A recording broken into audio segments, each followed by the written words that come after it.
Hey, Happy New Year. Philip Giles here. Just want to do a quick video. I'm going to talk about a situation I had and that I learned a couple things. And if you listen to the end, you learn a couple things too. And then, leave me your comments. Let me know if you've experienced similar things and situations. Let's have a conversation. Like it, share it. My eyes are a little bit dry. Yeah, so this summer, the short of it was that my sister crossed the line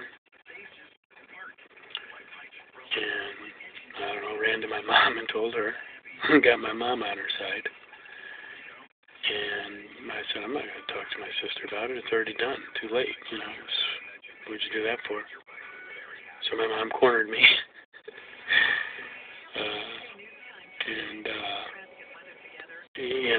Crying, oh, poor Linda, poor my sister, poor her, Not, my mom wasn't mediating at all. She was at my sister's side, not even knowing my story. And I told my sister before about it. She just allowed a couple of teenagers to chat and, make something happen instead of stepping in and being a parent. So what ended up happening was, it was a principle thing with me. And I said, well, I can't allow that to happen. I'm not going to allow my daughter to be a brat and manipulate people if there's anything I can do about it. And I don't care if people like that, agree with me. I don't care. Don't agree with me. I don't care. But try and respect me. Put your feet in my shoes. Try and respect that that's important to me. And that's what I choose. And that's what I'm going to do. And I stand by that. Listen to the whole thing. So I felt like so it's January 3rd, 2013. So back in the summer in July. Whoa, did you hear that? They must be going postal at the UPS shipping center behind me.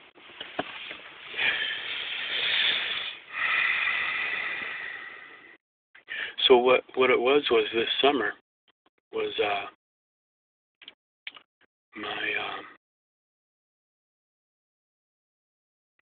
the whole mom side of my family threw me under the bus. And then after it happened, it was really raw. So I don't want to talk about it with anybody. I got 4 brothers and sisters. They're all married with 2 kids apiece.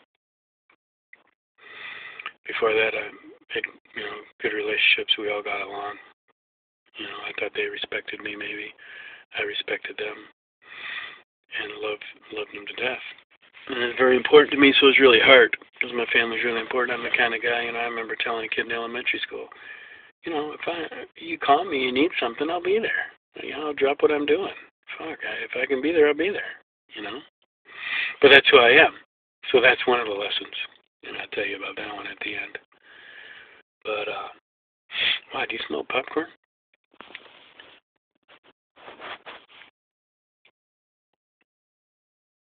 So anyways, my family threw me under the bus. I didn't want to talk about it for a while. That was in July. Text one of my brothers happy birthday in August, no response, so he can't even talk to me. Well, they were coming at me, making accusations, coming at me,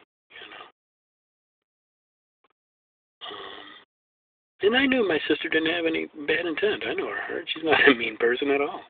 She loves me, but she crossed over a line. She didn't have a mean intention, but she made a mistake, and she hasn't apologized to me yet. And this is January, 6 months later. So she probably won't. It's okay. It's her issue, not mine.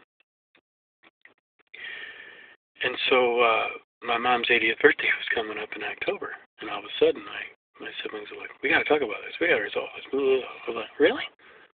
Really?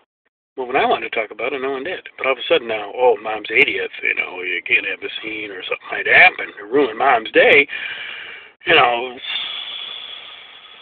forbid, we got to talk about it. We got to resolve it. Well, really? Well, I'm resolved. Go talk to my sister and Mom because they're the ones who created the issue, and they're the ones who aren't resolved. And then my sister's backpedaling, and she can't even talk to me about it. So I haven't heard anything from my sister. My one sister, my other says, "Oh, we love you, Phil. We want the best for you." Da da da. I don't know what else to say. I don't know why you don't understand that. All right, well, I'm not feeling the love, but whatever. Read your text. You come at me with accusations. You jump into conclusions without knowing all the information. I don't know what you know. I don't know what you don't know. I asked my sister not to get my parents involved. I asked her not to get anybody involved. It's not the family issue. It's the issue with my daughter and I, and move your butt out of the way. So I said, you guys are hilarious, all of a sudden. So I told them, I don't care what you guys do for Mom's 80th. Let me know when and where. My girlfriend and I, Valerie, will be there. We'll pay for our dinner. We'll give you money for Mom's dinner.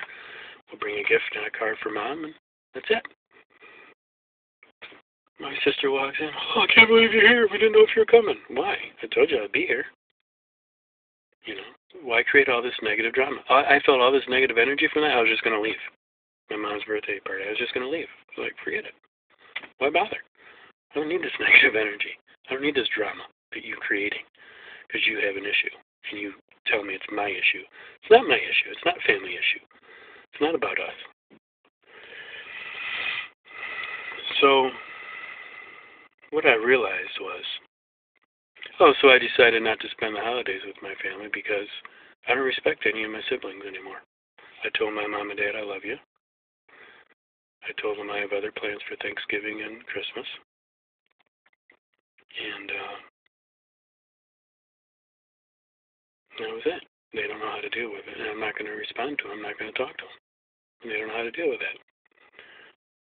So what I learned was, and then I heard a saying in between these times, don't judge me until you've walked in my shoes. And I was at a mental health rally last year that was what the mantra was. Walk a mile in my shoes. Walk a mile in my shoes. Well, I've been of the mind that if someone's going through a traumatic experience, a tough experience in their life, they just need support. My parents both living, so I can't tell anybody that I know you're going through when one of their parents dies or one of their children dies, because I haven't lived through that. I'm not going to say, I know what you're going through. Blah, blah, blah. No, I don't know what you're going through. And we all deal with things differently, and we all deal with things the best way we know how at the time, the best way we can. But at the end of the day, if we need help, we'll ask. All we need is love and support. We need somebody coming from love and support, not telling me, they know what you're going through, jumping to conclusions, making accusations, telling you what you should or shouldn't do. We don't need that. This judgment, you don't need that. You need love. Love them up. What would Jesus do? Love them up. So,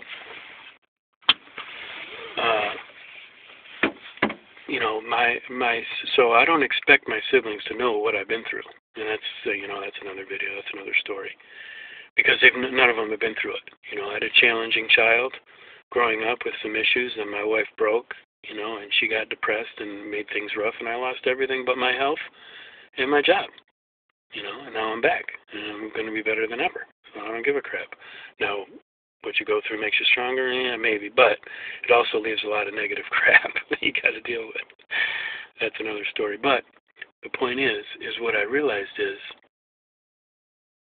perhaps they are not capable of walking in my shoes, understanding me, respecting me. But who are you friends with that don't respect you? And I asked my best friend, I was telling about this morning, are you friends with people that don't respect you? Do you hang out with people that don't respect you? I don't respect my siblings, my brothers and sisters. So I really have no interest in going to a family gathering, Christmas, Thanksgiving, and hanging out with them because I don't respect them.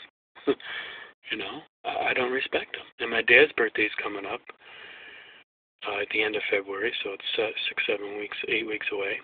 And I've already decided that I'm going to call him a couple of weeks before and say, hey, Dad, your birthday's coming up. Valerie and I would like to take you and Mom out to dinner. And we'll go out to dinner. The four of us. If you don't want to, that's fine. If you want to, you pick a place. You tell us when. Out of these nights, Friday, Saturday works. We'll be there. So that's what I'm going to do. So the lesson to be learned is a couple things. Perhaps people can't walk in your shoes. Perhaps people will not respect you even though you love and respect them. Maybe they're not capable. Be careful, I guess, since I'm this way and I'm that way and that's in my heart, I might expect people to treat me the same way, treat others how you want to be treated. But maybe they're not capable. Maybe they're not capable of putting their feet in my shoes. Maybe they're not capable of empathizing with me. Maybe they're not capable of walking a mile in my shoes. Maybe they're not capable of listening to me from nothing and really hear what happened to me, how I felt, how hard it was for me, how disturbing it is for me, and the principle of the matter is, and that I'm standing for. And, I told my parents I was raised better, and I think my dad instilled in me. I mean, think about it. If you don't stand for something, what do you stand for? It probably ends up being nothing. So stand for something, and if it's important to you, stand for it. And let people know, I'm standing for this because this is important.